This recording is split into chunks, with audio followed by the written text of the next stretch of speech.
Welcome to the sleep route. If you are ready to fall asleep, please fasten your seatbelts and let's start our story. Imagine yourself, if you will, stirring gently in a small, timber-framed dwelling. The air cool and still, with the lingering breath of pre-dawn. It is early modern Europe, perhaps the Low Countries, or a quiet corner of England, where the first hint of light is just beginning to trace the outlines of the window casement. The sounds are subtle at first.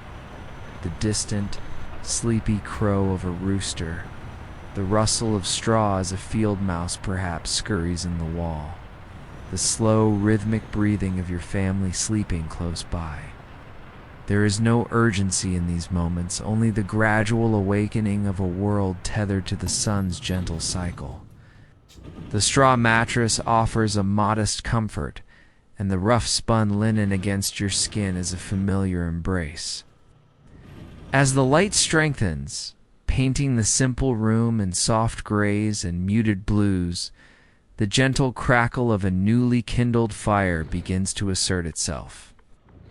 Someone, perhaps an elder, has already risen, coaxing life from the embers. The scent of wood smoke, earthy and comforting, slowly permeates the air. Mingling with the faint aroma of last night's stew, a memory of sustenance, you stretch a deep, unhurried movement, feeling the simple aches of a body accustomed to honest labor. There is no rush, no pressing schedule. The day unfolds as it always has, guided by the ancient rhythms of agrarian life. The village outside is still largely quiet. A collection of similar humble homes clustered around a central green or a modest church. You might hear the distant lowing of a cow, a soft, almost mournful sound that speaks of fields and pastures. Soon, the familiar clatter of wooden shoes on cobblestones or packed earth will begin. Growing gradually louder as neighbors emerge, women will be the first to truly begin the day's tasks, their movements fluid and practiced. Water must be drawn from the well, the creak of the pulley, a familiar melody. Bread must be prepared, the kneading a meditative act, the dough yielding slowly under skilled hands. Children, still heavy with sleep, will soon begin to stir, their quiet murmurs gradually turning into soft chatter. Their world is one of simple chores, of helping hands, and of learning through observation. They will gather kindling, tend to small gardens, or assist with the care of livestock, their small contributions essential to the household's survival. Their laughter, when it comes, is soft and unburdened, echoing briefly through the quiet streets before being absorbed by the gentle hum of daily life. The tools of this life are simple, crafted from wood, iron, and stone. A sturdy loom, perhaps, for weaving textiles, its rhythmic clack, a constant presence in some homes. A spinning wheel, its whirry, a hypnotic sound, transforming raw wool into thread.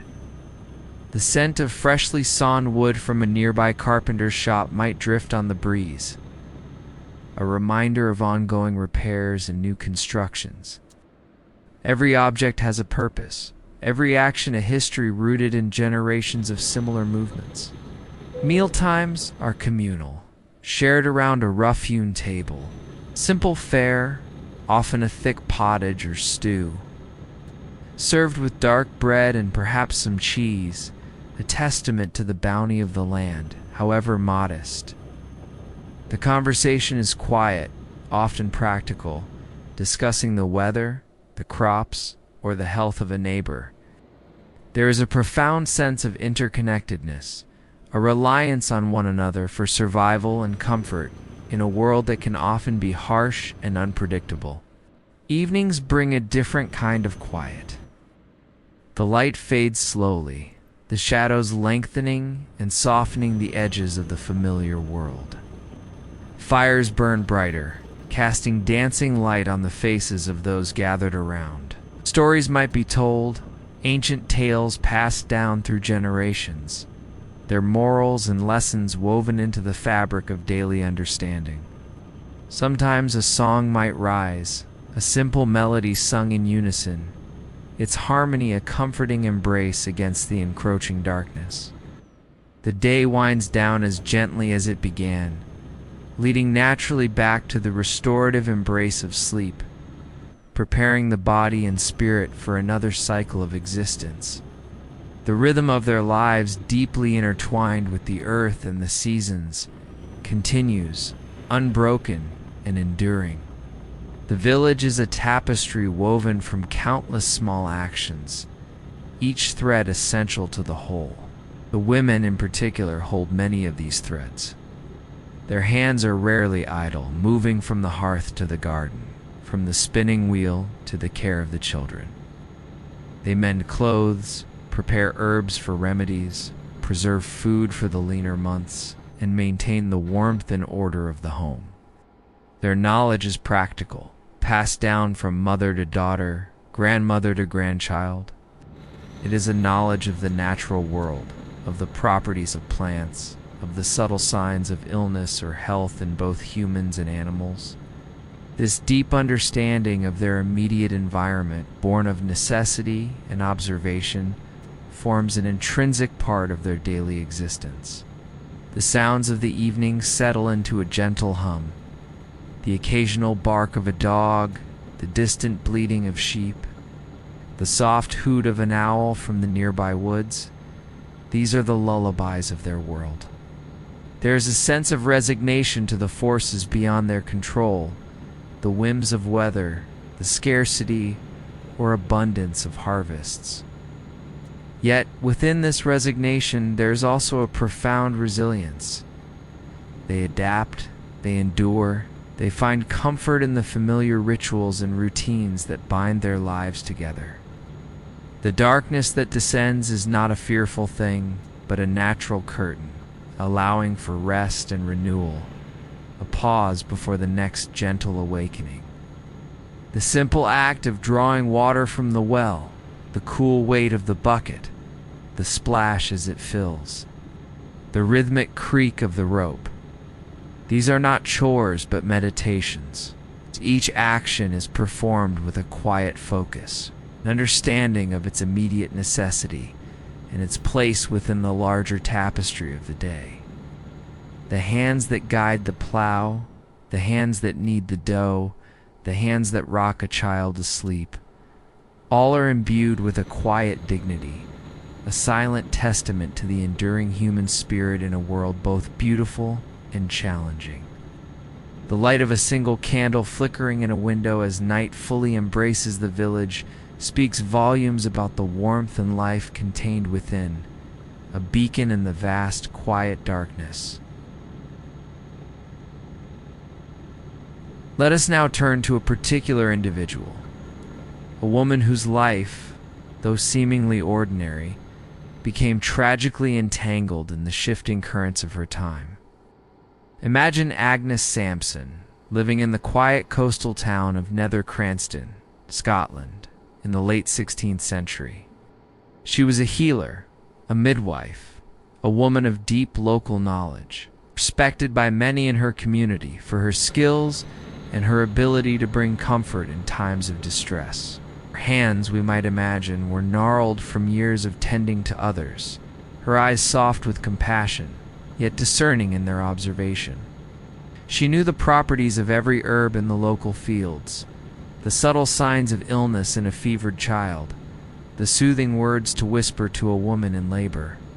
Agnes was a widow, a status that granted her a certain independence, albeit a precarious one, in a society where women's identities were often defined by their husbands or fathers. She owned a small dwelling, perhaps inherited, and maintained a modest garden filled with medicinal plants, their earthy scents clinging to her clothing. A constant reminder of her life's purpose. Her days would have been filled with visits to the sick, consultations with worried mothers, and the careful preparation of salves and poultices. The rhythm of her life was dictated by the needs of her neighbors, by the cycle of births and illnesses that marked the passage of time in the village. Her knowledge, however, was a double-edged sword.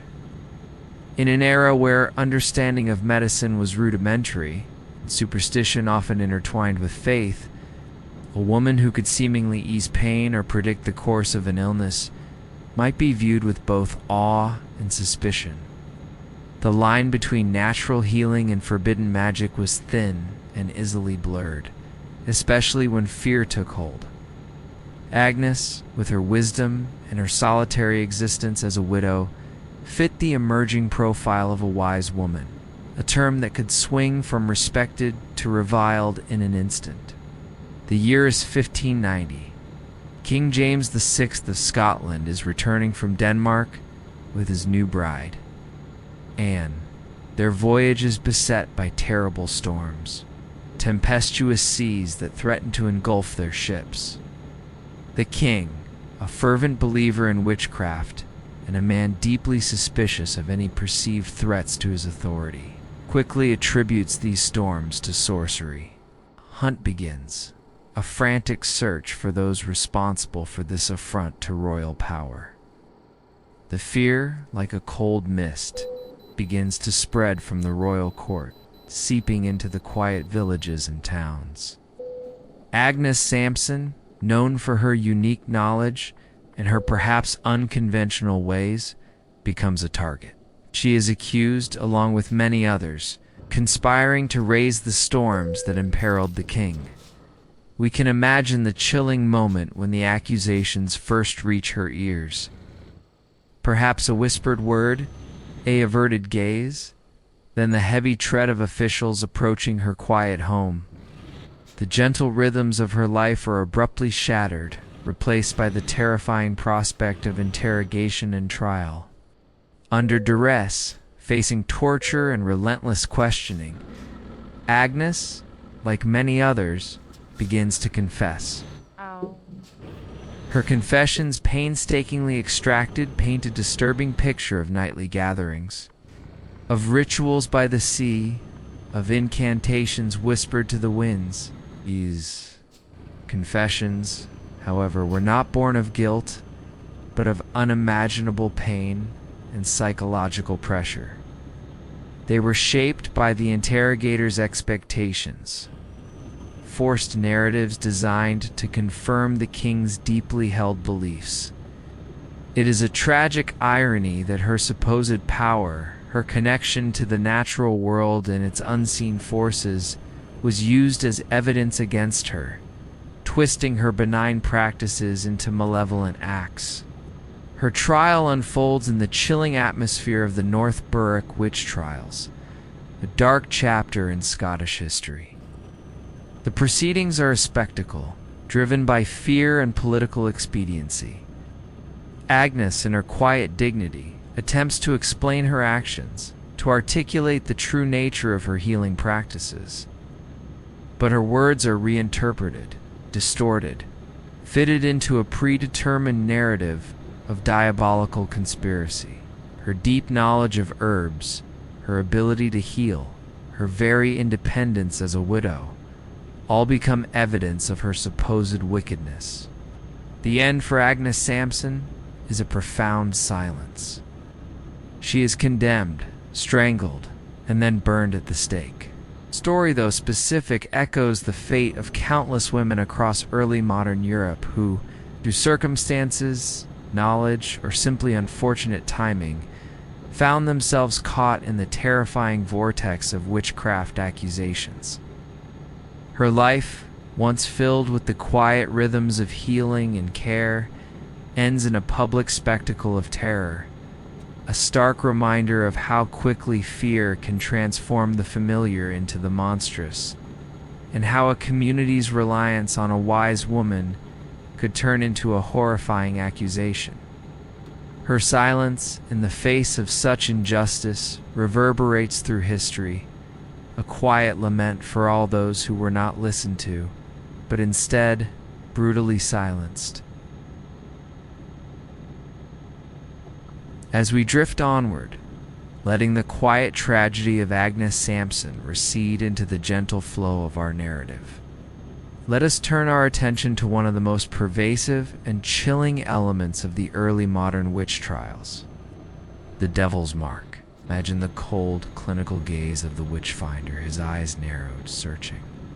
Picture the fear in the eyes of the accused, stripped bare, exposed to the world, as hands explore their bodies for an unseen, insidious sign. This mark, sometimes called the witch's mark, was believed to be the physical manifestation of a pact with the devil, an indelible sign that sealed an individual's allegiance to evil. It was a potent symbol, deeply ingrained in the popular imagination of the time, a seemingly irrefutable piece of evidence in a world desperate for concrete proof of an invisible threat. The concept of the devil's mark was not entirely new, but it gained immense prominence and terrifying practical application during the height of the witch hunts. The idea was that the devil, in sealing his dark covenant with a witch, would leave a physical impression upon their body. This mark could take many forms. It might be a mole, a wart, a birthmark, a scar, or even a seemingly innocuous freckle. The key distinguishing feature in the eyes of the witch hunters was its insensitivity to pain and its refusal to bleed when pricked. Imagine the chill of a needle, dull and cold, pressed against your skin, and the expectation that you would feel nothing, bleed nothing, as proof of your damnation. The methods used to locate this mark were often brutal and humiliating. Accused individuals, primarily women, were subjected to meticulous searches, their entire bodies examined for any suspicious blemish. This often involved stripping them naked, a profound violation of privacy and dignity, especially for women in a highly modest society. Professional prickers or searchers were employed, individuals who claimed expertise in identifying these subtle signs. They would methodically probe every part of the body, often with sharp instruments like pins or bodkins, seeking out a spot that did not react as a normal human body should. The very act of this search was designed to terrorize, to break the spirit of the accused, to make them confess. The interpretation of these marks was highly subjective and often biased. A natural mole, a scar from an old injury, or even a simple skin tag could be presented as damning evidence. The witch hunters operated under the presumption of guilt, not innocence. If a spot bled or caused pain, it might be argued that the devil had temporarily withdrawn his mark, or that the pricker had simply missed the true spot. If it did not bleed or cause pain, it was considered undeniable proof. It was a no-win situation for the accused, a terrifying logical fallacy that entrapped countless individuals. The belief in the devil's mark reinforced the narrative of the witch as an agent of pure evil, a human vessel for diabolical power. It provided a tangible, physical manifestation for an otherwise intangible crime. In a time when legal systems often relied heavily on confession, even under torture, the devil's mark served as a powerful tool to legitimize accusations and secure convictions. It also played into the broader societal anxieties about unseen forces, about the constant struggle between good and evil, and the perceived vulnerability of the human soul. The very concept instilled a deep fear, prompting neighbors to scrutinize each other, to look for imperfections, to interpret natural variations as sinister omens. Archaeological finds from sites associated with witch trials sometimes offer chilling corroboration of these practices. While direct evidence of pricking tools or specific marks is rare, the context of the trials, the detailed records of examinations, the methods described in contemporary texts paint a vivid picture of this dark practice. The absence of a tangible mark in the archaeological record only underscores its ephemeral and subjective nature, existing primarily in the minds of the accusers rather than as a consistent physical reality. It speaks to the power of belief, however misguided, to shape perceptions and justify horrific actions. The enduring mystery of the Devil's Mark lies in its psychological impact. How did so many people come to believe in its existence? What psychological mechanisms allowed accusers to perceive ordinary skin blemishes as supernatural signs? It reflects a profound cultural anxiety, a desperate need to find a concrete explanation for societal misfortunes, crop failures, illness, death, that were otherwise inexplicable. The Devil's Mark offered a simple, terrifying answer, personifying evil and making it seem defeatable through the elimination of those identified with it. It was a symbol of fear, a tool of oppression, and a lasting testament to the darkest chapters of early modern European history. The cold, unseen finger of suspicion, leaving its mark not on the body, but on the soul of a community. Meanwhile, elsewhere in their world, as far removed from the humble cottages and the chilling fear of witch trials, existed a realm of privilege, intellect, and esoteric pursuits. Let us gently shift our focus to the secluded studies and hidden laboratories of the aristocracy, where knowledge, sometimes forbidden, was sought not for survival but for power, enlightenment, and wealth. Imagine a grand manor house, perhaps nestled in the rolling hills of Bohemia, or within the fortified walls of a German principality. Within its ancient stones, a different kind of quiet hums, one filled with the rustle of parchment, the gentle bubbling of retorts, and the hushed whispers of scholarly pursuit. This is the domain of the aristocratic alchemist, a figure often misunderstood, operating on the fringes of accepted science and popular superstition, yet embodying the era's complex blend of nascent scientific inquiry and mystical belief. Unlike the accused witch, whose knowledge was rooted in the earthy pragmatism of daily life and communal healing, the aristocratic alchemist's pursuit was abstract, theoretical, and often intensely personal. They were driven by the age-old quest for the philosopher's stone, a mythical substance believed to transmute base metals into gold, to cure all diseases, and to grant eternal life. This was not a pursuit born of poverty, but of boundless curiosity and an almost divine ambition. Their laboratories, often hidden away in remote wings of their castles or beneath the earth, were sanctuaries of experimentation, filled with an array of strange and wonderful instruments. Alembics, crucibles, furnaces glowing with internal heat, and shelves laden with exotic minerals and mysterious powders. Their days would begin not with the farmer's call, but with the subtle calculations of astrology, the careful interpretation of planetary alignments believed to influence their alchemical processes. The alchemist, often highly educated, would pore over ancient texts, deciphering cryptic symbols and obscure recipes, seeking the hidden wisdom of Hermes Trismegistus or the elusive secrets of Nicholas Flamel. The scent in their laboratories would be a complex tapestry of metallic fumes, sweet-smelling herbs, and the acrid temps of various acids, a constant reminder of the volatile and transformative nature of their work. These alchemists were often patrons of the arts and sciences, collecting rare books, commissioning elaborate instruments, and employing skilled artisans to create their intricate glassware. Their wealth allowed them to pursue knowledge without the immediate pressures of survival, granting them a freedom that was unimaginable to the common folk. They corresponded with other learned individuals across Europe, their letters filled with coded language and veiled references to their progress. creating a clandestine network of shared knowledge and secret discoveries.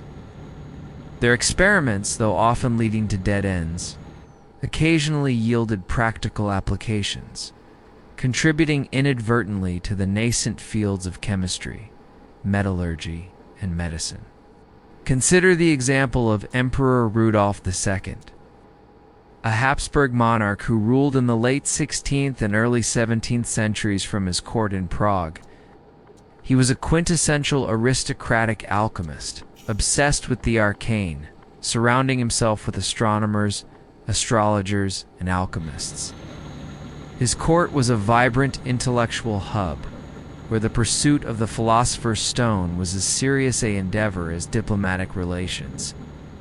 He poured vast sums of money into these pursuits, his fascination bordering on obsession.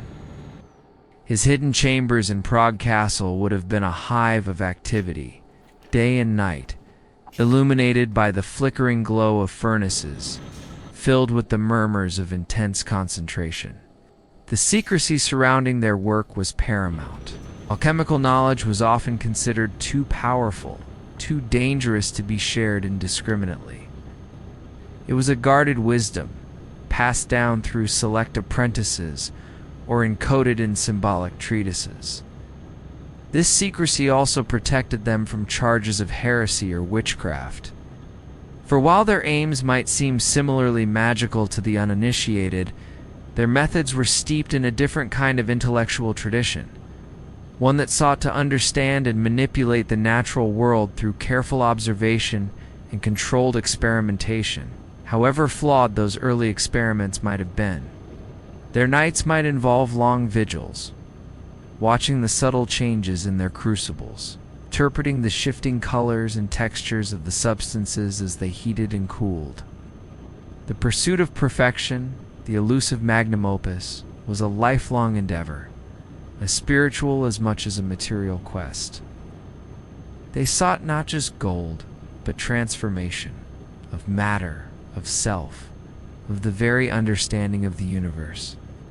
In their quiet, secluded worlds, far from the public gaze, these elite individuals navigated a complex landscape of scientific curiosity, ancient wisdom, and mystical aspiration, embodying a different, more privileged kind of engagement with the unseen forces of their age.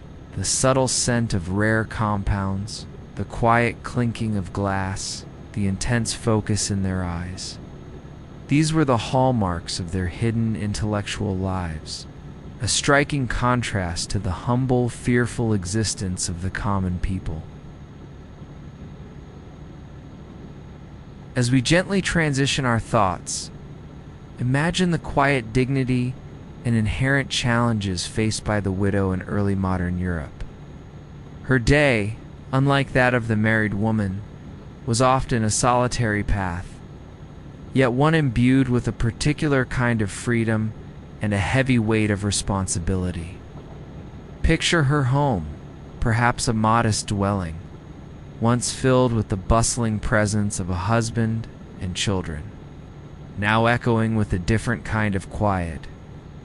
The rhythm of her morning might begin similarly to others, but without the shared tasks, the collaborative efforts that defined many households. She rises, perhaps with a sigh, not of complaint, but of acceptance, as she faces the day's tasks alone. Her hands, perhaps gnarled from years of work, now bear the sole burden of maintaining the household. The fire needs tending, the small garden requires diligent care, and if she has children, their needs become her paramount concern. There is no husband to consult on matters of finance or farm, no partner to share the physical labor. Her resilience is not a matter of choice, but of necessity. The very fabric of society was structured around the patriarchal family unit, and a widow, by definition, existed outside this conventional structure. Yet paradoxically, this position often granted her a unique autonomy, a rare commodity for women of the era. The sounds of her day would be muted, the clink of her own pottery, the whisper of her skirts as she moved through her home, the gentle hum of her spinning wheel. These are the soundscape of her solitude. She might engage in piecework, spinning wool, or weaving cloth for meager pay, her nimble fingers working tirelessly to ensure her survival. If she had land, she would manage it herself, learning the cycles of crops, the nuances of soil, the unpredictable moods of the weather. This practical knowledge, born of necessity, often transformed her into a shrewd and capable manager, a testament to her inherent strength. Social interactions for a widow could be complex, while she might still be part of the village fabric. Contributing to communal tasks or attending church, her status set her apart. She might be sought out for advice, particularly by younger women. Having experienced the full spectrum of life's joys and sorrows, her wisdom, often hard-earned, was a valuable commodity. Yet she could also be viewed with suspicion, her independence misinterpreted, her solitary existence a source of unease for some in a tightly knit conformist society. The evenings for a widow would settle into a profound quiet. The hearth fire, once the gathering place for a family, now casts long shadows in her solitary room. Perhaps she would mend clothing, read from a worn Bible, or simply sit in contemplation, reflecting on a life lived and a future faced alone. The silence, however, was not always empty. It could be a space for introspection, for a deeper connection to her own thoughts and spirit. The moon, casting its pale light through her window, might be her only companion, illuminating her path through the quiet hours. Her economic precariousness was a constant shadow. Without a male provider, many widows faced genuine hardship, relying on their own labor, the charity of the church, or the support of adult children. Yet some widows, particularly those from more prosperous families, inherited significant property and managed it with surprising acumen, becoming formidable figures in their local economies. Their ability to conduct business, to engage in legal transactions, and to manage estates demonstrated a capacity often denied to married women who were legally subsumed by their husbands. The widow, therefore, occupied a fascinating liminal space, vulnerable yet potentially empowered, alone, yet often deeply connected to the community through her work and wisdom. Her day was a quiet testament to enduring strength, a silent ballet of resilience played out against the backdrop of a changing world. The passage of time for a widow was marked by subtle shifts, the seasons turning, the children growing older, the landscape of her life continually redefined. Her grief, a private companion, would ebb and flow, transforming from acute sorrow into a quiet, enduring presence. She learned to carry it, to live alongside it, to find strength in its very weight. The tasks of daily life became a form of meditation, grounding her in the present, preventing her from being overwhelmed by the past. The simple act of tending to a small patch of vegetables, watching the tiny shoots emerge from the earth, was a profound connection to life's persistent cycles, a quiet affirmation of continuation. Her contribution to the community, while less visible than that of a farmer or merchant, was no less vital. She might be the village's unofficial caretaker, the one who sat with the dying, who prepared the bodies for burial, who offered quiet solace to the bereaved.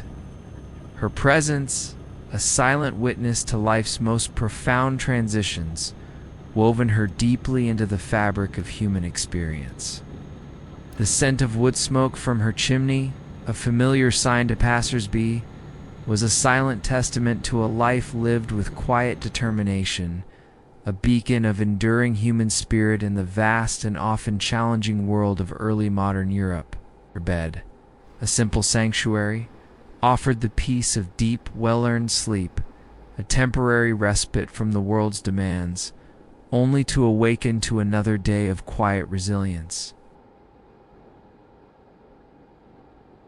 Let us now gently turn our attention from the quiet resilience of the common widow to the remarkable life of a woman whose keen eye and unwavering dedication transformed our understanding of the natural world.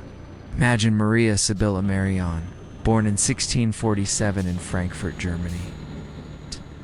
Unlike many women of her era, whose lives were largely confined to the domestic sphere, Maria possessed an insatiable curiosity about the intricate beauty of insects and plants, a curiosity that blossomed into a lifelong passion.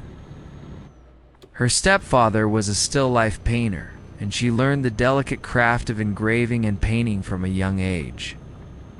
Her hands, we can picture them, small and deft, meticulously rendering the smallest details of a caterpillar's body or the delicate veins of a leaf. However, Maria's interest was not merely aesthetic. She was deeply fascinated by the process of metamorphosis, a phenomenon that was widely misunderstood and often attributed to spontaneous generation at the time. The prevailing belief was that insects simply emerged from mud or rotting matter, a concept she found scientifically unsatisfactory. She believed that observation, careful and prolonged, was the key to unlocking these mysteries. Her compassionate hands were not just those of an artist, but of a pioneering entomologist, one who approached the natural world with a profound sense of wonder and respect. Imagine her quietly observing a silkworm for weeks, perhaps months, sketching its various stages of development with painstaking accuracy. She would collect caterpillars and chrysalises, bringing them into her home, nurturing them, providing them with their specific host plants, and patiently documenting their transformations. The rhythm of her days would have been dictated by the life cycles of her tiny subjects, a gentle cadence of observation, drawing, and recording. The rustle of her sketchpad pages, the faint scratch of her pen, the delicate brush strokes of her watercolors, these were the sounds of her quiet, scientific pursuit. In 1685, after a period of intense religious devotion, Maria separated from her husband and with her 2 daughters, joined a pietist community in Friesland. This period provided her with an environment conducive to her studies, offering a degree of intellectual freedom often denied to women in more conventional settings. It was here that she further honed her observational skills, deepening her understanding of the natural world. Her focus was not on grand theories, but on the meticulous recording of empirical data, a truly modern scientific approach. Her most remarkable journey, however, began in 1699, when, at the age of 52, she embarked on an extraordinary expedition to the Dutch colony of Suriname in South America. This was an unprecedented undertaking for a woman of her age, especially one traveling with her youngest daughter, Dorothea. Imagine the vast, humid jungle, the cacophony of exotic sounds, the vibrant colors of unknown flora and fauna.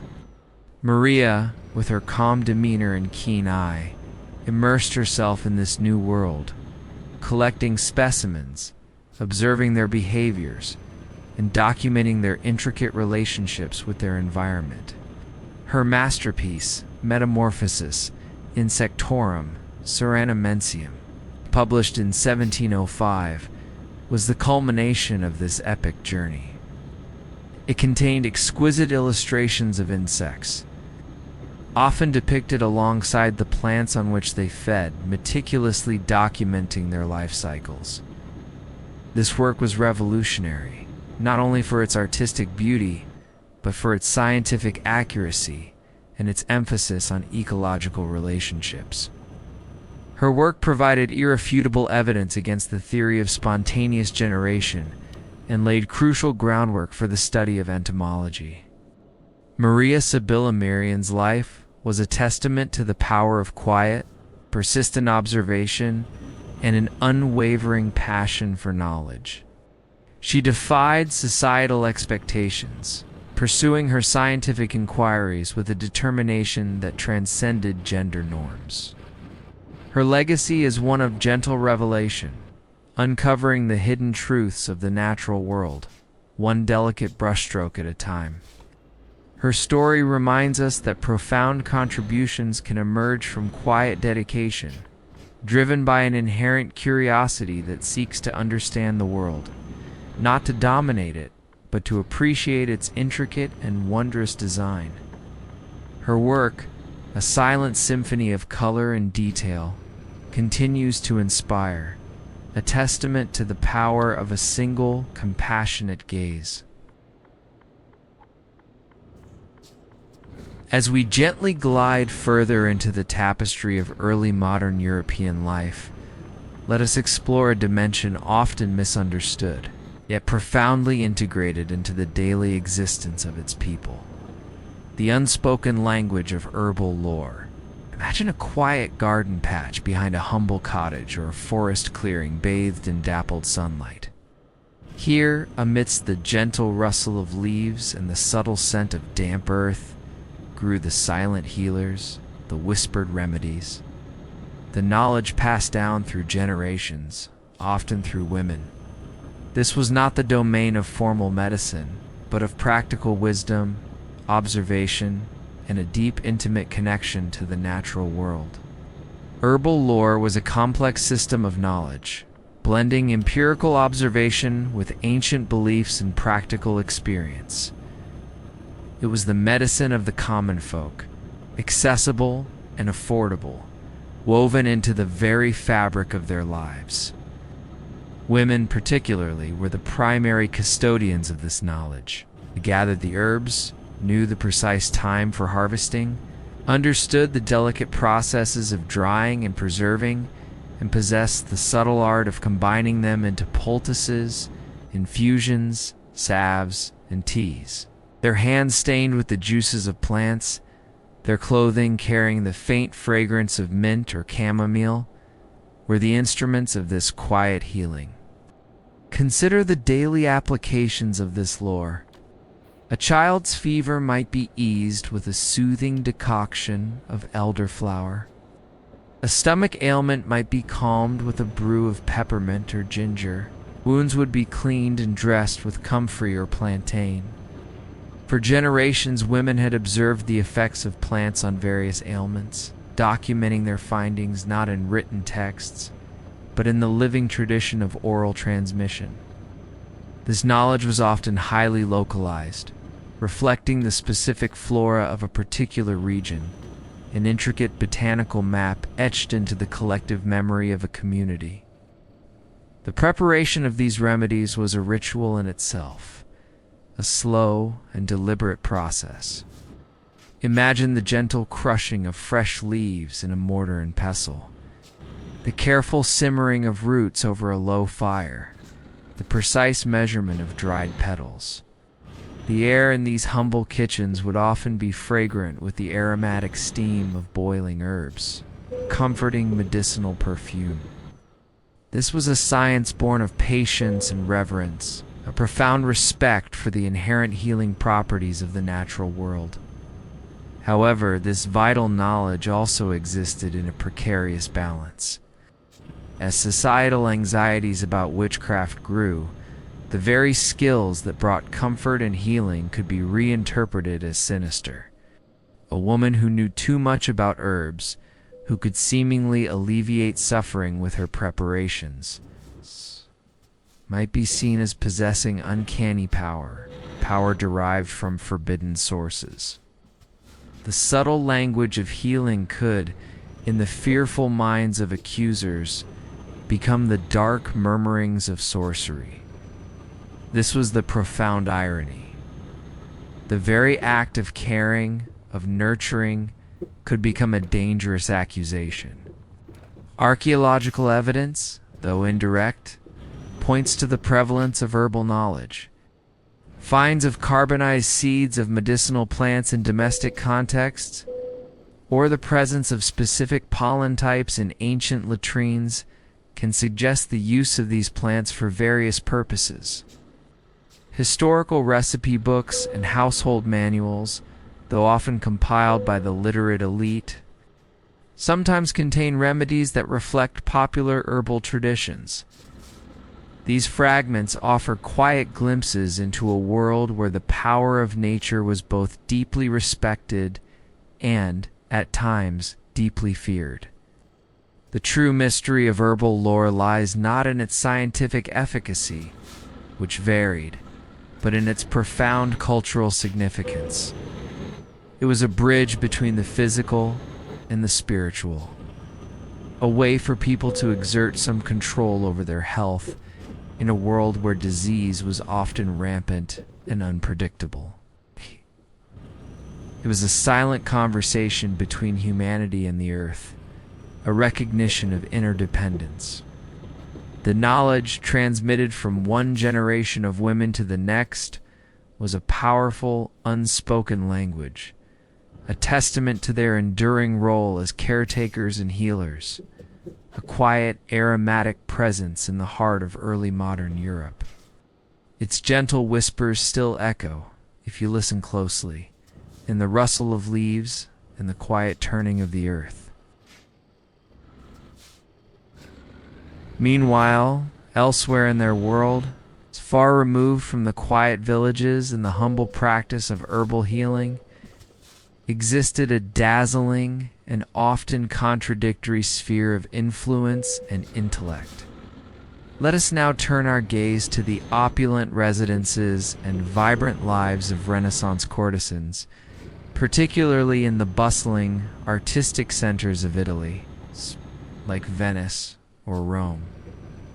Imagine a palazzo, its facade adorned with intricate carvings, its windows gazing out onto a bustling canal or a sun-drenched piazza. Within its walls a different kind of power resided, a power rooted not in noble birth or traditional domesticity, but in intellect, charm, and cultivated artistry. These women were not mere prostitutes, though some of them might have engaged in sexual relationships.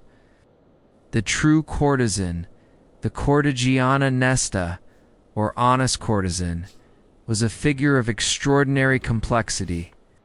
She was often highly educated, fluent in multiple languages, well-versed in poetry, music, and philosophy.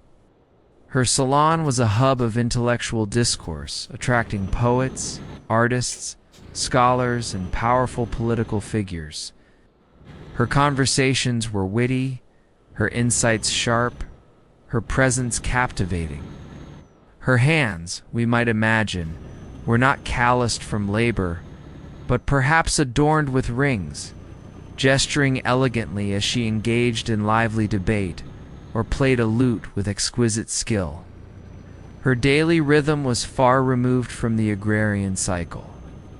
Her mornings might begin with studying ancient texts, practicing musical instruments, or engaging in correspondence with her illustrious patrons. Her wardrobe would be exquisitely tailored, her perfumes exotic, her appearance meticulously curated. She understood the power of presentation, not as mere vanity, but as an essential component of her influence. The scent of fine silks, imported spices, and rare floral essences would linger in her rooms, a constant testament to her elevated status. The source of her wealth and influence came from the patronage of powerful men, cardinals, dukes, and merchants, who sought not just her physical company, but her intellectual companionship. Her sophisticated conversation and her refined entertainment. She offered a sanctuary of wit and culture. a stimulating alternative to the often stifling conventions of aristocratic society. Her social mobility, though precarious, was remarkable for a woman of her era. She could rise from humble origins to command respect and wield significant influence, purely through her intellect and personal charisma. The grandeur of her residence would reflect her standing. Sumptuous tapestries would adorn the walls. Exquisite paintings by renowned artists would hang in her chambers, and her library would be filled with rare and valuable books. Musicians might be present, providing ambient melodies, and servants would move quietly, attending to her every need. Her home was a microcosm of intellectual and artistic flourishing, a space where boundaries of social class could momentarily blur under the spell of brilliant conversation. Yet this life, for all its splendor, was also profoundly precarious. Her status was entirely dependent on the continued favor of her patrons. A shift in political winds, a new rival, or a loss of beauty could quickly lead to her downfall. She existed in a moral gray area, often condemned by the church and conventional society, even as she was sought after by its most powerful members. Her autonomy, though significant, was always conditional, always subject to the whims of men and the strictures of a judgmental society. Archaeological studies of Renaissance Venice, for example, have sometimes uncovered fragments of luxurious domestic items, sophisticated tableware, and imported goods in areas known to have been inhabited by courtesans, offering quiet glimpses into their extravagant lifestyles. Historical documents, letters, and contemporary accounts often record their names, their intellectual achievements, and the extent of their influence, painting a vivid picture of these extraordinary women who carved out unique spaces for themselves in a male-dominated world. The true mystery of the Renaissance courtesan lies in her ability to navigate and thrive within such a contradictory existence. She was a master of self-reinvention, a strategist of charm and intellect, a woman who leveraged her wits to secure a position of power and influence in an era that offered few such opportunities for women. Her legacy is one of quiet subversion, demonstrating that intellectual prowess and personal agency could, in rare circumstances, transcend the rigid social hierarchies of early modern Europe, creating a brief, glittering moment of feminine authority in the heart of a grand, complex civilization. The soft glow of candlelight illuminating her face as she debated philosophy late into the night paints a silent portrait of her unique and powerful world. As we gently ease ourselves into a new segment, let us imagine the subtle yet pervasive world of children in early modern Europe, and the daily lore that shaped their innocent lives. Picture a small child, perhaps no older than 5 or 6, playing quietly in a sun-dappled courtyard or a dusty village lane. Their world, though seemingly simple, was steeped in a rich tapestry of charms, superstitions, and folk remedies, often passed down through whispered words and learned through observation. Their hands, small and clumsy, might be grasping a twig or a smooth stone, unknowingly participating in rituals that mirrored the larger beliefs of their elders. The rhythm of a child's day was less structured than that of an adult, yet it was filled with lessons learned by doing, by watching, by listening. They would observe their mothers and grandmothers performing household tasks, preparing food, tending to animals, or mending clothes. And within these daily routines, subtle practices imbued with folk belief would naturally emerge. A red ribbon tied around a baby's wrist to ward off evil. A piece of bread left by the threshold for mischievous spirits, or a specific rhyme whispered before bedtime to ensure peaceful dreams. These were not grand ceremonies, but quiet, almost unconscious acts of protection and reassurance. Children were particularly vulnerable in this era, facing the constant threat of illness and early death. This vulnerability fueled a pervasive need for protective measures, both practical and magical.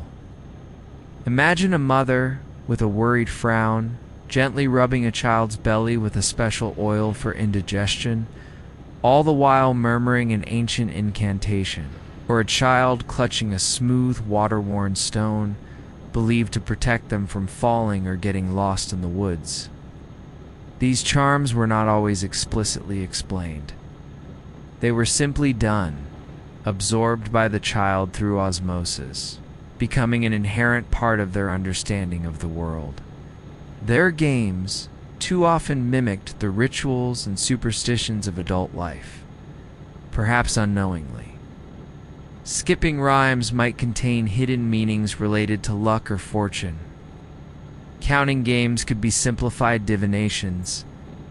They might collect specific natural objects, feathers, shells, oddly shaped roots, imbuing them with their own small, imagined powers. The scent of wood smoke, damp earth, and perhaps a faint sweetness from fruit would fill their play, anchoring them in their immediate environment. The belief in the evil eye was particularly potent for children. A sudden illness, a mysterious bruise, or even a run of bad luck could be attributed to a malevolent glance. Mothers would take precautions, sometimes simple, sometimes elaborate, to shield their children from this unseen threat. A small amulet hidden beneath their clothing, a particular gesture made when a stranger approached, or a blessed object placed near their cradle. These were the quiet defenses against an ever-present, though invisible, danger. This daily lore was not just about fear, however. It was also about hope, about finding ways to influence a capricious world, to bring good fortune, to ensure health. It was a comforting framework, providing explanations for the inexplicable and offering a sense of agency in the face of uncertainty. The gentle lullabies sung to children often contained elements of these folk beliefs, weaving narratives of protection and blessings into their earliest memories. Archaeological evidence related to children in this period is often poignant. Small worn shoes, tiny lead amulets, or miniature clay. Figures found in domestic contexts offer quiet glimpses into their lives and the beliefs that surrounded them. These humble artifacts speak of a parent's desperate hope for their child's survival and well-being. Their reliance on both practical care and the unseen forces of folk magic. The unspoken language of children's charms and lore was a powerful, comforting whisper in a world full of unknowns. It was a testament to the enduring human need for meaning, for protection, and for a sense of control. The quiet rustle of a child's innocent play, imbued with these subtle layers of belief, paints a tender picture of a world where the magical and the mundane were inextricably intertwined, shaping their earliest understandings of fate and fortune. The warmth of a child's hand, clasping a small, smooth stone, resonates with a silent history of hope. Let us now gently pivot from the humble world of children's lore to the more enigmatic and unsettling realm of prophecy. It's embodied by the figure of Michel de Nostradame, better known as Nostradamus. Imagine him seated in his study in Salon de Provence, France, in the mid-16th century, surrounded by ancient tomes, astronomical charts, and perhaps the faint scent of herbs and lamp oil. He was a physician, an apothecary, and a seer, a man whose cryptic visions continue to puzzle and fascinate centuries later. His life, though rooted in medicine and natural philosophy, took a turn towards the mystical, shaping a legacy that would echo across generations. Nostradamus's daily life, at least initially, was that of a respected medical practitioner. He treated plague victims, developed effective herbal remedies, and gained a reputation for his healing abilities. His hands, though perhaps ink-stained from writing, would also have been skilled in preparing compounds, feeling the pulse of a fevered patient or gently bandaging a wound. He was a man of his time, deeply immersed in the intellectual currents of the Renaissance, yet also profoundly influenced by esoteric traditions, astrology, and the prevailing beliefs in omens and portents. However, it was his prophetic writings that secured his enduring fame. Beginning in 1555, he published his magnum opus, Les Prophéties, a collection of quatrains, 4-line verses, written in a deliberately obscure and ambiguous style. These verses, often devoid of specific dates or locations, were a mosaic of historical events, astronomical predictions, and cryptic allusions. Imagine the painstaking process of their creation. Long nights spent in contemplation, perhaps in a trance-like state, followed by the meticulous crafting of verses, each word chosen for its multiple, possible interpretations. The scratching of his quill on parchment would have been a constant companion to his solitary, visionary work. The ambiguity of his prophecies was not accidental, served multiple purposes: to protect himself from accusations of heresy, to allow for broad interpretation across time, and perhaps to add to the mystique of his work. His predictions touched upon wars, famines, natural disasters, and the rise and fall of leaders. The language, a blend of French, Latin, and other tongues, often played on word inversions and historical allusions, making them notoriously difficult to decipher. His reputation soared after the perceived fulfillment of one of his prophecies: the death of King Henry II of France in a jousting accident in 1559, although Nostradamus's quatrain was vague, referring to a young lion overcoming an older one and piercing his eyes in a golden cage. Many saw it as a direct foretelling of the king's demise. This event cemented his status as a legitimate prophet in the minds of many, including members of the royal court. Most notably Catherine de' Medici, who became a patron and consulted him frequently. The quiet, almost meditative process of his prophetic work was a stark contrast to the dramatic events he foretold. He sought solitude, often retiring to his study to induce his visionary states. Perhaps through prolonged fasting or herbal preparations, the scent of burning incense, meant to aid contemplation, might have filled his chambers, mingling with the earthy smell of old books. His was a world of internal landscapes, where the future unfolded in flashes of symbolic imagery, demanding careful translation into human language. Archaeological investigations of Nostradamus's house in Salon de Provence, while not revealing grand secrets, help us visualize his daily environment.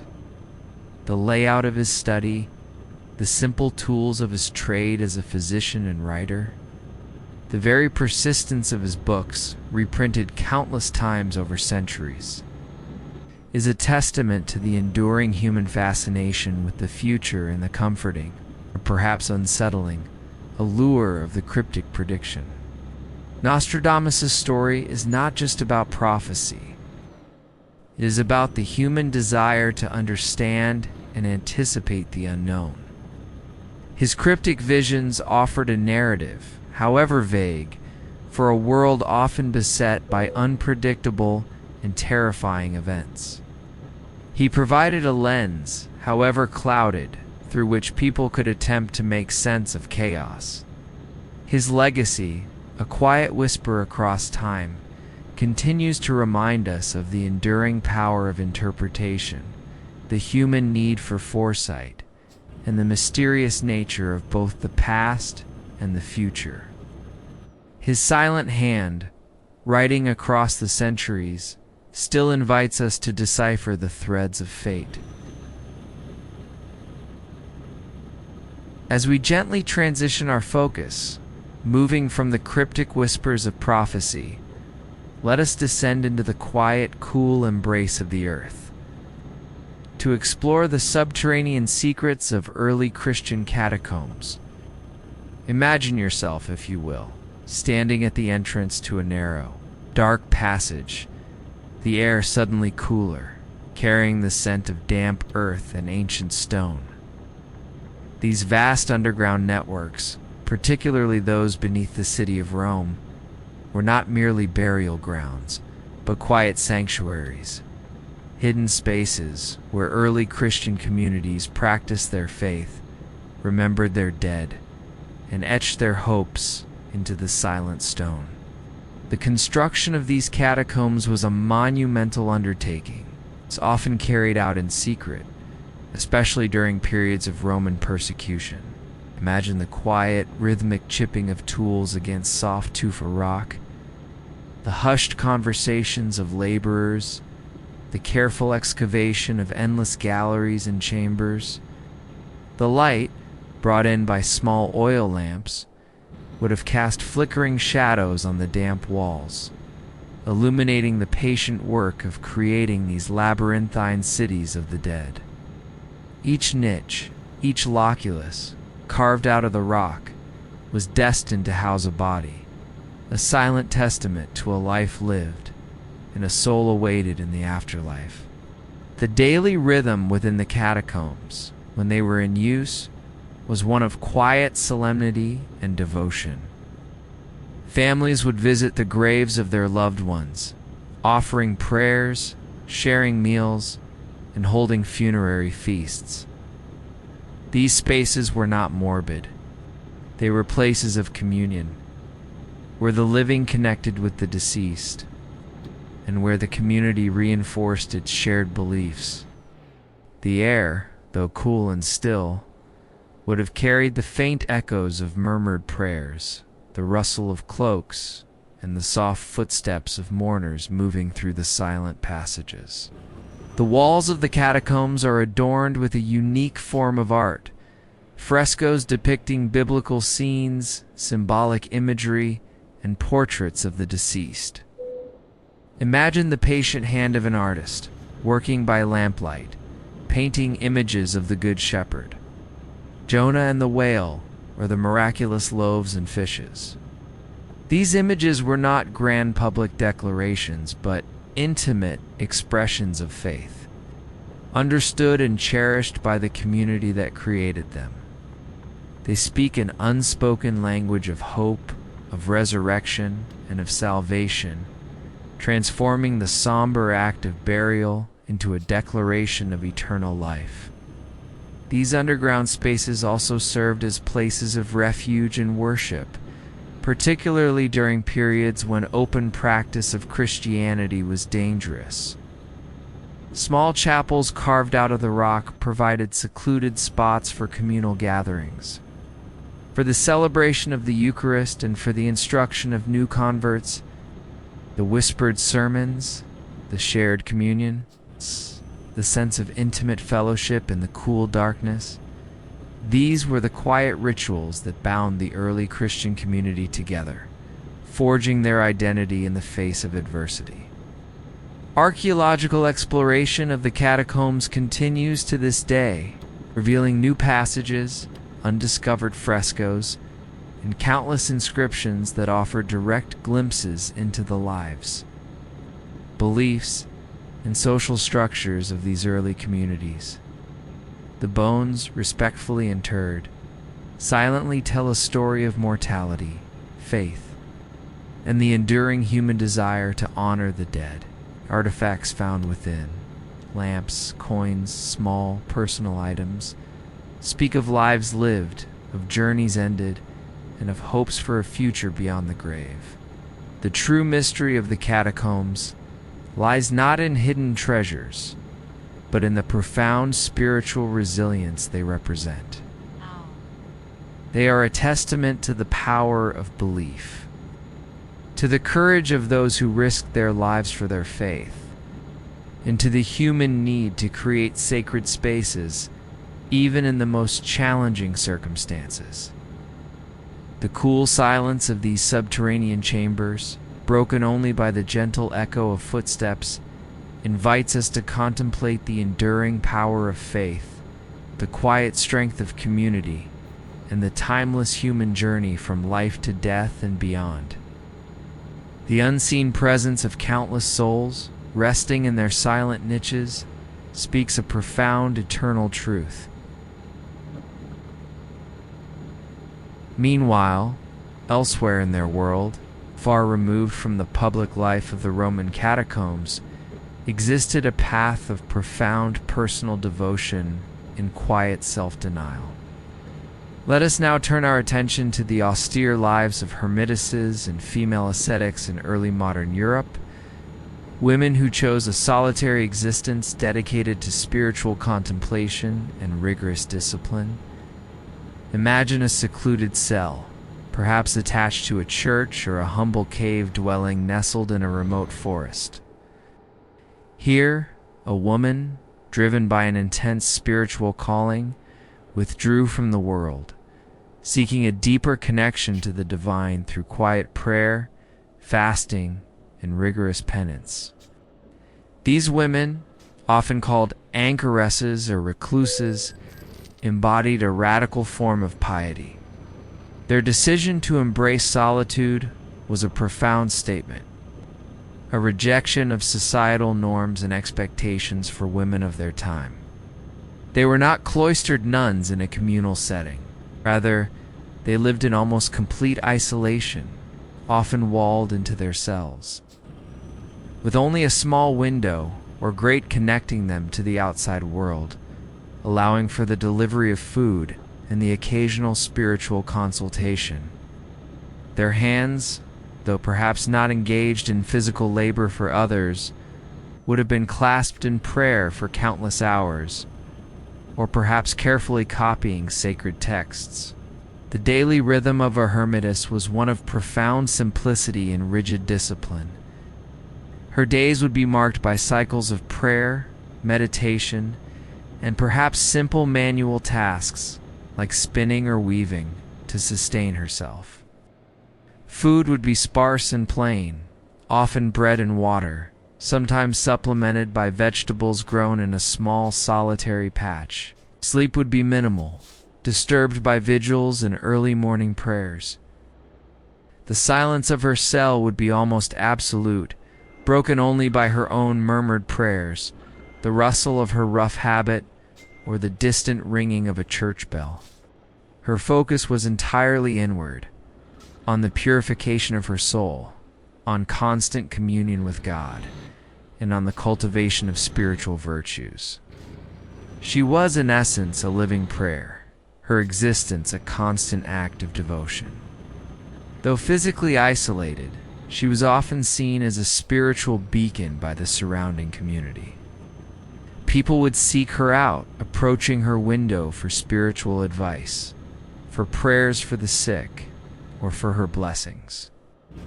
Her perceived sanctity gave her a unique form of authority, a quiet influence that transcended conventional gender roles. The motivations for such a life were deeply personal.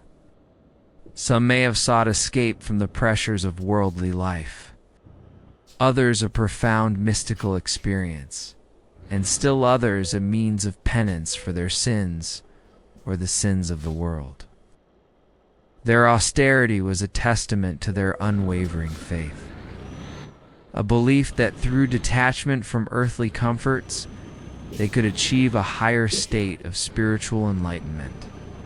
The scent in her cell would be one of stark simplicity, perhaps the faint aroma of beeswax from a candle, the dry scent of parchment, and the earthy smell of damp stone.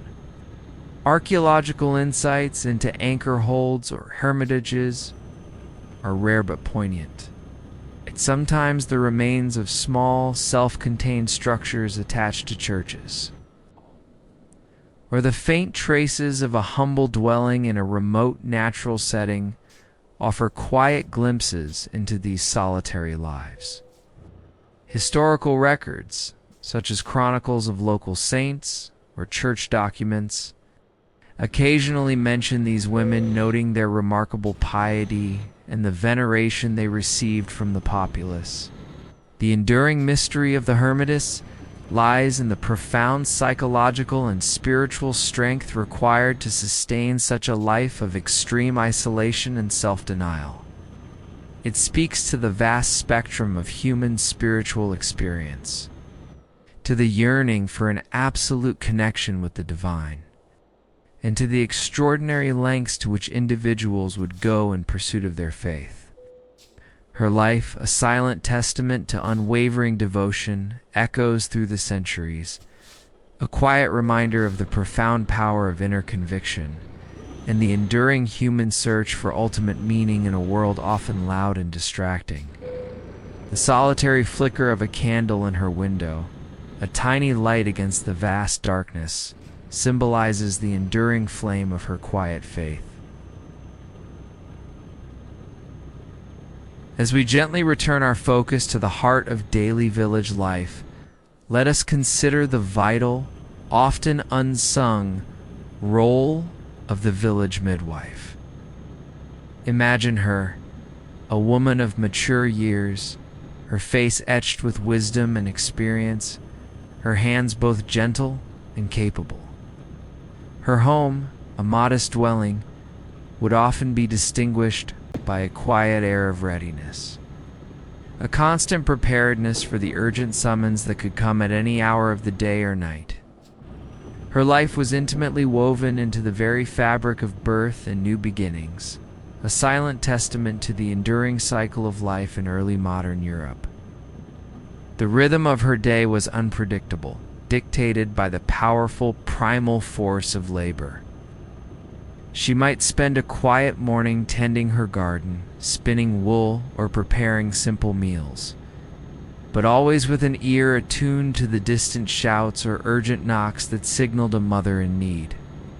When called, she would rise swiftly, gathering her small bag of essential tools, clean linens, few herbs for pain relief, perhaps a small knife for cutting the umbilical cord, and make her way through the darkness or the early light to the birthing chamber. The scent of wood smoke, damp earth, and the faint, sweet smell of fresh hay or straw would often accompany her on these journeys. Within the birthing room, often a humble space filled with the sounds of a woman's struggle. Now, the midwife was a calming presence. Her voice, soft yet authoritative, would offer words of encouragement and instruction. Her hands, warm and knowing, would gently guide the mother, assess the progress of labor, and when the moment arrived, carefully deliver the new life into the world. She was not only a skilled practitioner of a vital craft, but also a confidant, a source of emotional support, and a repository of folk wisdom passed down through generations. Her knowledge was a blend of practical experience, observation, and inherited lore. She understood the stages of labor, the signs of distress, and the traditional remedies that could ease discomfort or assist with a difficult birth. She knew which herbs could induce labor, which could staunch bleeding, and which could soothe a new mother. Her training was informal, apprenticed from an older midwife, learning through direct observation and countless hours of hands-on experience. This practical, embodied knowledge was essential in a world without formal medical schools for most women. The immediate aftermath of a birth also fell largely to her care. She would attend to the mother, ensuring her comfort and recovery, and meticulously care for the newborn, often performing the first bath and swaddling. She would offer advice on breastfeeding, infant care, and postpartum healing. Her role extended beyond the physical. She was often the first person to witness a new soul's arrival, sharing in the quiet joy and profound relief that accompanied a successful birth. However, like the wise woman or healer, the midwife's position was also precarious. If a birth went tragically wrong, as was often the case in an era with limited medical understanding, she could face accusations of incompetence or even malevolence. While generally revered, her unique role, often involving intimate knowledge of women's bodies and the mysteries of birth, could also make her a target during periods of heightened fear and suspicion. The same hands that delivered life could, in the eyes of a fearful community, be tainted by unseen forces. Archaeological finds related to midwifery are rare but compelling. Simple bone tools that might have been used in difficult births, or specific types of ceramics used for preparing herbal infusions, can offer subtle clues. More often, historical records such as birth registers, court documents from accusations, or medical treatises offer glimpses into the social and practical realities of her indispensable profession. The gentle work of the village midwife was a quiet cornerstone of early modern European society, a silent testament to the enduring power of feminine knowledge and care. Her presence at the threshold of life, guiding new souls into the world, was a profound and sacred act. Her story is one of quiet strength, of unwavering dedication, and of the fundamental human need for compassionate hands at the most vulnerable moments of existence. The quiet cries of a newborn, held in her knowing hands, echoed the timeless rhythm of life's renewal. Let us now turn our gaze to a different kind of quiet work, one that flourished not in the bustling village, but within the hushed walls of convents or the secluded chambers of aristocratic households. Yes, the hidden life of the female scribe. Imagine her, a woman of quiet intensity, seated at a sturdy wooden desk, the gentle scratching of her quill pen, the only sound breaking the silence. Her world was one of parchment, ink, and the meticulous beauty of illuminated manuscripts. Her hands, often stained with ink, were the conduit through which knowledge, stories, and sacred texts were preserved and transmitted across generations. In early modern Europe, literacy was far from universal, and the act of reading and writing was often a privilege. For women, access to education was even more limited, making the role of a female scribe particularly noteworthy. Within convents, however, women found an environment that encouraged intellectual pursuits, where copying texts was a pious and respected act. These convents served as quiet havens of learning where women cultivated their minds and contributed significantly to the preservation of knowledge. The daily rhythm of a female scribe was one of profound discipline and patient dedication. Her mornings might begin with prayer, followed by long hours bent over a text, carefully forming each letter, each word, with precision and grace. The light, perhaps filtering through a high-arched window, would illuminate her work, highlighting the delicate dance of ink on vellum, the scent of old paper, beeswax from candles, and the faint metallic tang of iron gall ink would fill her workspace, creating an atmosphere of quiet scholarly pursuit. Her work was not merely mechanical copying. She would meticulously prepare the parchment, carefully rule the lines, and then, with steady hand, transcribe the text. For illuminated manuscripts, she would then engage in the painstaking process of adding intricate decorations, miniature paintings, and gilded initials, transforming words into works of art. This required not only immense skill, but also a profound understanding of the text itself, its nuances, and its spiritual significance. Beyond the convents, some aristocratic women, particularly those with a strong intellectual bent, might also engage in scribal work within their own homes. They would copy letters, family histories, or even their own literary compositions, creating private libraries and contributing to the intellectual life of their households. These were women who defied the societal expectation that their lives be confined solely to domestic management and child rearing, quietly carving out spaces for intellectual engagement. The female scribe, though often nameless in the grand sweep of history, played a crucial role in the dissemination of ideas. Without her tireless work, countless texts, from religious scriptures to classical literature, would have been lost to time. She was a silent guardian of knowledge, a quiet bridge between the past and the future. Her commitment to accuracy, her aesthetic sensibility and illumination, her sheer endurance in the face of repetitive work are testaments to her remarkable dedication.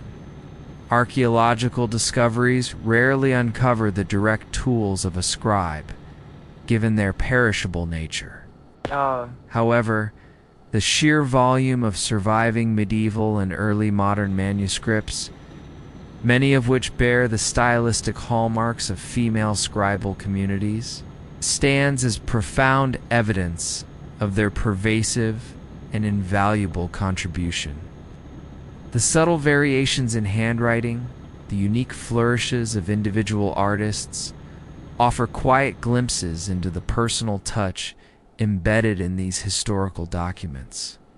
The true mystery of the female scribe lies in the profound intellectual and spiritual life she cultivated in relative obscurity. She was a quiet force, working diligently behind the scenes, ensuring that the wisdom of the ages would endure. Her life, a silent dedication to the written word, echoes through the centuries, quiet testament to the enduring power of knowledge. The beauty of patient craftsmanship and the often hidden contributions of women to the intellectual heritage of Europe. The gentle rustle of a page being turned, the soft whisper of ink drying, are the sounds of her enduring legacy. As we gently shift our focus from the quiet, intellectual pursuits of the female scribe, let us consider a place where power, politics, and fate converged with chilling finality: the unyielding, ancient walls of the Tower of London. Imagine this formidable fortress standing stark against the London sky, its stones steeped in centuries of history, whispers of triumph and despair echoing within its cold embrace. In early modern Europe, particularly during the Tudor and Stuart periods, the tower was not merely a royal palace or an armory. It was the ultimate prison, a symbol of absolute authority, and often the final destination for those who fell out of favor with the monarch. The daily rhythm within the tower was one of stern routine and constant vigilance. Guards patrolled its battlements, their heavy footsteps echoing on the stone, the clanking of keys, the creak of heavy doors, the distant shouts of orders. These were the constant sounds of its oppressive atmosphere. For prisoners, particularly high-status individuals, life within its walls was a profound exercise in psychological endurance, a silent waiting game with an uncertain outcome. The air within the cells would have been cold and damp, carrying the faint, unsettling scent of old stone, dust, and perhaps the lingering odor of despair. The tower held many prisoners who, though never formally accused of witchcraft, were women whose fates were inextricably linked to the shifts in royal power and often to their perceived lack of proper femininity or obedience. Anne Boleyn, Catherine Howard, Lady Jane Grey, these women, and countless others. found themselves confined within these unyielding walls, their lives a stark contrast to the freedom they once knew. They were women who had been at the pinnacle of society, only to find themselves stripped of their power, their dignity, and ultimately their lives. Their daily existence in the tower was one of enforced idleness, punctuated by interrogations and the subtle, chilling hints of their impending doom. They might have been allowed a few personal comforts, a book, a needlework project, but their liberty was gone. The sounds outside their window, the distant clang of a blacksmith, the murmur of the Thames, the cries of street vendors, would have been a cruel reminder of the world from which they were severed. The silence within their cells, however, would have been the most profound sound of all, broken only by their own thoughts, prayers, or quiet tears. The symbolism of the tower was immense. It was a place where royalty, nobles, and commoners alike could be confined, judged, and executed. A stark demonstration of the monarch's absolute power. Its very architecture, massive and impenetrable, conveyed a sense of overwhelming authority.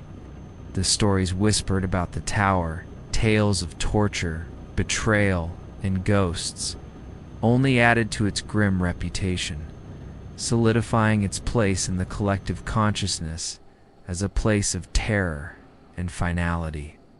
Archaeological excavations within the tower have revealed fragments of its long and often brutal history.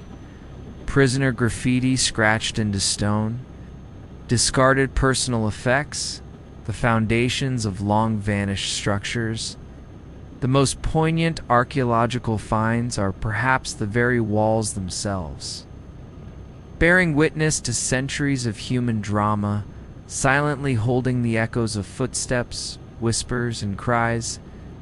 The Bloody Tower, Traitor's Gate, the Queen's House, each name evokes a specific chilling chapter in its history, a silent testament to the lives extinguished within its confines. The true mystery of the Tower of London lies in the countless untold stories of those who passed through its gates, particularly the women whose lives were so tragically shaped by the political currents of their time.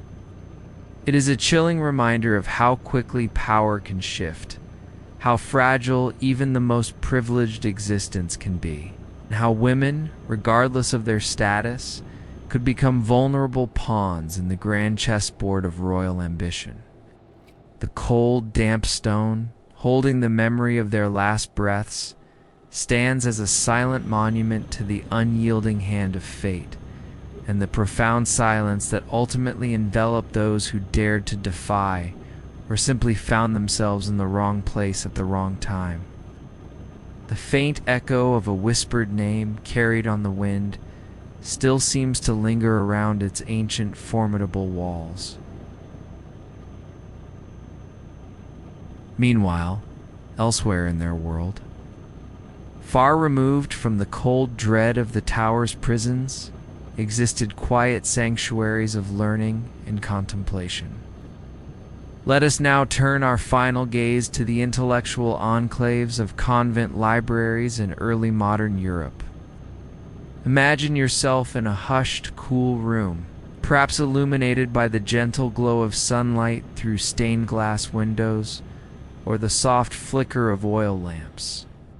Rows upon rows of books, bound in leather and vellum, line the walls, exuding the faint, comforting scent of old paper, ink, and dust. This was a world of quiet scholarship, a space where women, largely unburdened by external societal pressures, pursued knowledge, read, copied, and sometimes even wrote their own texts. Convent life, though often austere, paradoxically offered a unique opportunity for intellectual development for women during this period.